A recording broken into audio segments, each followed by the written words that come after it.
Assalamualaikum warahmatullahi wabarakatuh. Berjumpa kembali pada part kedua ini pada mata kuliah bimbingan dan konseling program studi PAI kelas 08. Materi kita pada part 2 ini adalah asas-asas dalam pelayanan bimbingan dan konseling.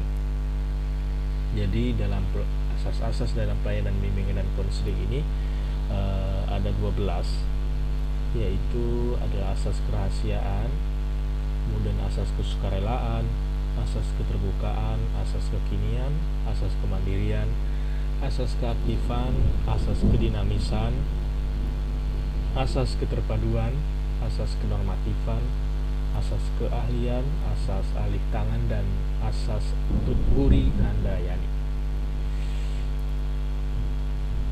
Baik, kita bedah asas yang pertama, yaitu adalah asas kerahasiaan. Jadi segala sesuatu yang dibicarakan atau diperbincangkan antara konseli dengan konselor itu tidak boleh disampaikan kepada orang lain, apalagi keterangan-keterangan yang bersifat rahasia dan bersifat sangat-sangat privat. Tetapi jika konselor justru tidak bisa memegang rahasia ini dengan baik, yang terjadi adalah kehilangan kepercayaan dari konseli, trust dari konseli, sehingga berakibat pada takutnya calon konseli lain yang ingin mendapat bantuan dari kita sebagai seorang konselor. Nah, asas kerahasiaan ini sangat vital karena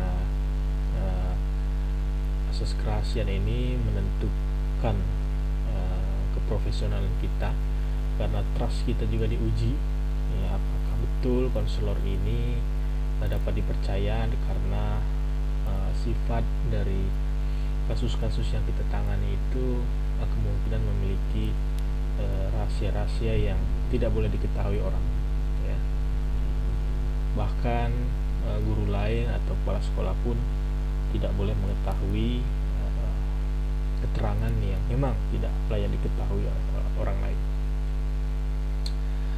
Berikutnya, yang kedua adalah asas kesukarelaan, ya. Jadi dalam proses pelayanan bimbingan konseling ini memang harus berlangsung atas dasar suka dan rela, baik dari konselor maupun konseli itu sendiri. Konseli untuk tidak segan juga memberikan fakta, data, semua seluk-beluk dari permasalahan yang sedang dihadapi. Begitu juga konselor harus memberikan bantuan dengan tidak terpaksa dan ikhlas, karena inilah salah satu pintu menuju pelayanan yang prima dan optimal, yaitu kesukarelaan.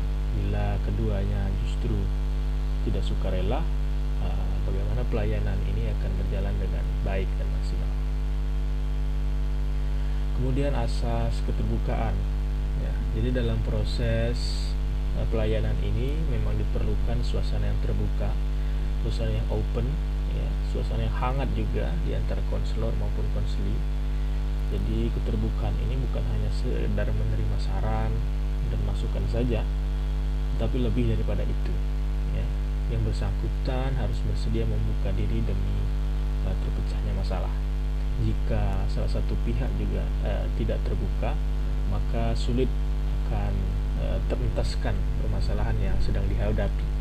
Nah, jadi memang konselor dituntut untuk hangat dan terbuka juga, agar konseli kita lebih nyaman dan dapat terbuka. Kemudian asas kekinian.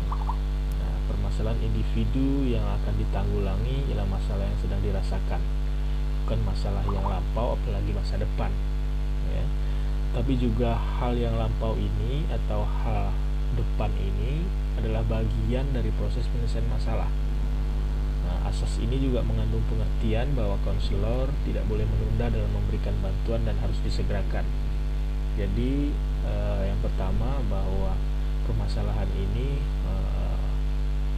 harus permasalahan yang memang sedang dialami konselor, tapi tidak terlepas kemungkinan masalah yang lalu juga menjadi bagian tidak terelakkan dari pemecahan masalah sekarang. Bisa jadi masalah lalu itu menjadi puncaknya pada masalah yang sekarang. Jadi tidak bisa dilepaskan dari masalah lampau dan juga kemungkinan masalah yang akan dihadapi. Arti yang kedua juga bahwa konselor tidak boleh menunda-nunda dalam pemberian pelayanan. Ini memang harus sekarang, ya, harus kini, karena kalau ditunda maka tidak akan terjadi pemberian layanan yang maksimal, gitu ya. Kemudian asas kemandirian. Jadi tujuan dari pemberian layanan ini kepada konseli agar konseli dapat berdiri sendiri, tidak bergantung pada siapapun, termasuk kita sebagai seorang konselor. Jadi ciri individu yang mandiri yaitu mengenal diri dan lingkungan, menerima diri lingkungan dengan positif, mengambil keputusannya sendiri, mengarahkan diri sesuai dengan keputusannya tadi, dan dapat mewujudkan diri secara optimal sesuai dengan potensi, minat, dan bakat yang dimiliki. Jadi itu tadi, agar konseli ini dapat mandiri, ya, sehingga tidak ada ketergantungan dengan siapapun, termasuk kita sebagai konselor, karena kita di sini hanya pemberi bantuan dan membuka jalan saja. Kemudian asas keaktifan. Hasil dari pelayanan bimbingan konseling ini tidak dapat tercapai dengan sendiri, ya, melainkan harus dengan kerja aktif dari konseli atau klien kita. Konselor juga hendaknya membangkitkan semangat konseli sehingga mampu melaksanakan kegiatan yang diperlukan dalam penyelesaian masalahnya. Jadi konseli juga harus ditekankan aktif dalam menjalani proses konseling dan juga aktif dalam menjalankan apa hasil dari konseling ini. Jadi itu tadi, kembali lagi kepada konseli dituntut untuk mandiri dan juga aktif agar permasalahannya cepat teruntaskan. Berikutnya adalah asas kedinamisan. Jadi konselor menghendaki terjadinya perubahan dalam diri konseli itu ke arah yang lebih baik. Jadi itulah yang dimaksud dengan dinamis, dan bukan justru perubahan yang sekedar mengulang hal lama dan sama, tapi dinamis ini adalah menuju perubahan yang lebih maju serta mengikuti arah perkembangan konseli.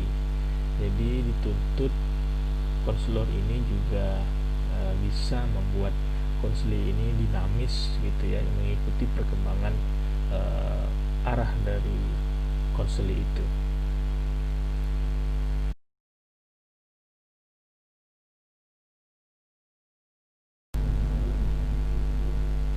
Ya, berikutnya adalah asas keterpaduan.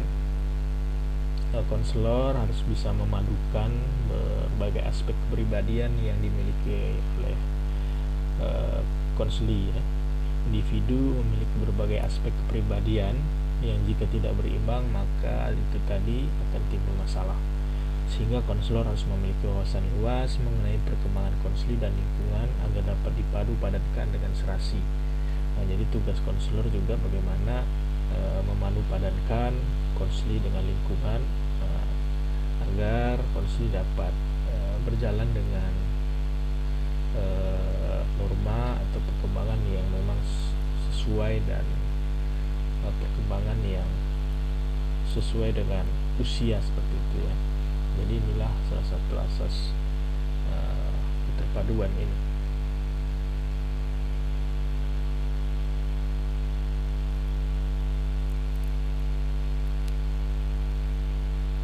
Berikutnya asas kenormatifan, yaitu usaha pelayanan yang tidak boleh bertentangan dengan norma yang ada, norma yang berlaku, bisa norma agama, norma adat, norma hukum, norma keilmuan, norma kesusilaan maupun kebiasaan kehidupan sehari-hari dari konseling.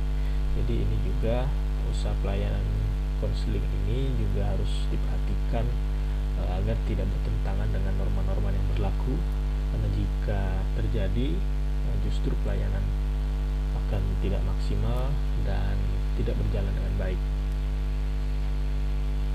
Asas keahlian juga harus dimiliki seorang konselor, karena usaha ini memang harus dilakukan secara teratur, terstruktur, dan sistematik dengan menggunakan prosedur, teknik, dan alat yang memadai. Nah, inilah yang memang harus dimiliki oleh guru BK atau konselor sekolah yang profesional, karena untuk menjadi seorang profesional memang harus mendapat pendidikan yang khusus dan sesuai dengan kualifikasi. Jadi tidak bisa sembarang orang menjadi guru BK ataupun konselor sekolah. Kemudian asas alih tangan. Nah, jadi jika dalam pemberian layanan ini konselor sekolah tersebut tidak bisa atau tidak mampu menggerakkan segenap kemampuannya untuk konseling bisa terbantu atau berubah sesuai dengan harapan, maka konselor bisa mengirim individu atau konselor ini pada konselor lain atau badan yang lebih ahli. Nah, ini contohnya juga bisa misalnya terkait dengan norma hukum atau narkotika, itu tadi sekolah tidak bisa melakukan pemberian hukuman karena memang bertentangan dengan norma hukum, maka konseling ini harus diserahkan kepada yang ahli sesuai dengan permasalahannya, bisa narkoba atau kriminal yang lain. Yang terakhir adalah asas tuturi handayani. Sesuai dengan artinya, yaitu dengan upaya penuh memberikan dorongan dan arahan kepada klien ataupun konseling. Ya, asas ini menuntut agar bantuan yang diberikan tidak hanya dirasakan pada saat konseling mengalami masalah saja, namun di luar hubungan pelayanan ini pun hendaknya dirasakan memiliki manfaat. Maka itu tadi konselor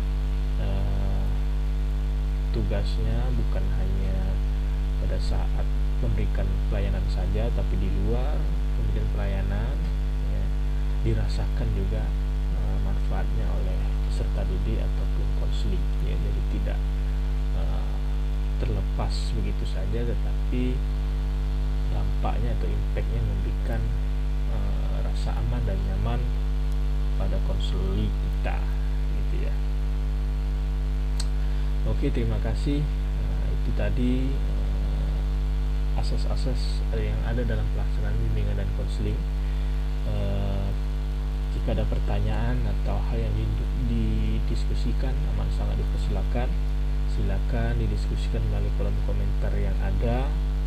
Berikan like, berikan masukan maupun saran, tanya jika ada yang tidak diketahui, dan sekali lagi subscribe channel ini, insyaallah bermanfaat. Terima kasih, sampai jumpa pada pertemuan selanjutnya. Assalamualaikum warahmatullahi wabarakatuh.